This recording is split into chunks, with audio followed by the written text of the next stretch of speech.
Hi friends, welcome to you and creations. ఇక్కడ చూసారుగా నేనైతే స్ప్రౌట్స్ బ్రేక్ఫాస్ట్గా తిన్నానండి. దానికైతే కావాల్సిన carrot, cucumber, tomato, lemon, corn, ఈ పెసలు అయితే నాకు మొలకలు వచ్చాయండి. నేనైతే ఈరోజు బ్రేక్ఫాస్ట్ చేద్దాం అనుకున్నాను. సో అందుకని నేను 2 డేస్ ముందే దానికి ప్రాసెస్ స్టార్ట్ చేశాను. సో ప్రాసెస్ స్టార్ట్ చేయడం అంటే ఏం లేదండి.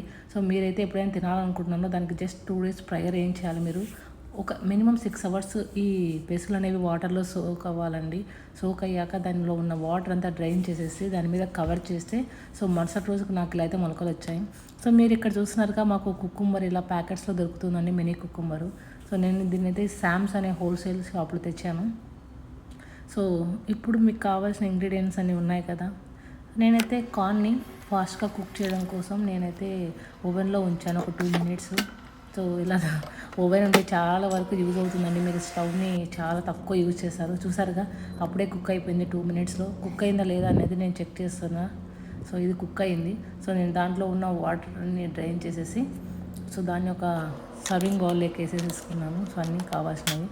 దాని తర్వాత నేను కుకుంబర్ని ఇలా ఎందుకు చేస్తున్నానంటే, మనకు కుకుంబర్ అనేది ఒకసారి ఏమంటారు, చేదు ఉంటుందండి. మనం సైడ్స్ అలా చేయడం వల్ల చేదు అనేది వెళ్తుంది. సో క్యారెట్ని, కుకుంబర్ని పీల్ చేసి కావాల్సిన సన్నగా కట్ చేసుకోవాలండి. ఇక్కడ చూపించిన విధంగా చాలా సన్నగా. సో నేనైతే 2 క్యారెట్స్ తీసుకున్నాను. మేమిద్దరం ఉన్నాం కదా, మా హస్బెండ్ నేను. సో మాకైతే కావాల్సినట్టు మేము ప్రిపేర్ చేసుకున్నాము. మీకు ఎంత క్వాంటిటీ కావాలంటే మీరు అలా ప్రిపేర్ చేసుకోవచ్చండి.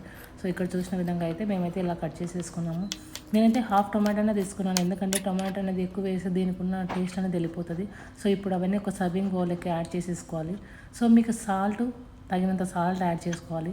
తర్వాత మనకు మొలకలు వచ్చినవి, ఈ మొలకలు ఎన్నైనా మనం తినొచ్చండి. ఎక్కువ తింటే మనకు గ్యాస్ వస్తుంది. సో మీకు సరిపడా ఆ క్వాంటిటీకి మిక్స్ అయినంతగా చూసుకొని దానిపైన కొంచెం లెమన్ యాడ్ చేసేస్తే అయిపోయింది, తినడానికి రెడీ. టేస్ట్ చేసి చెప్పండి.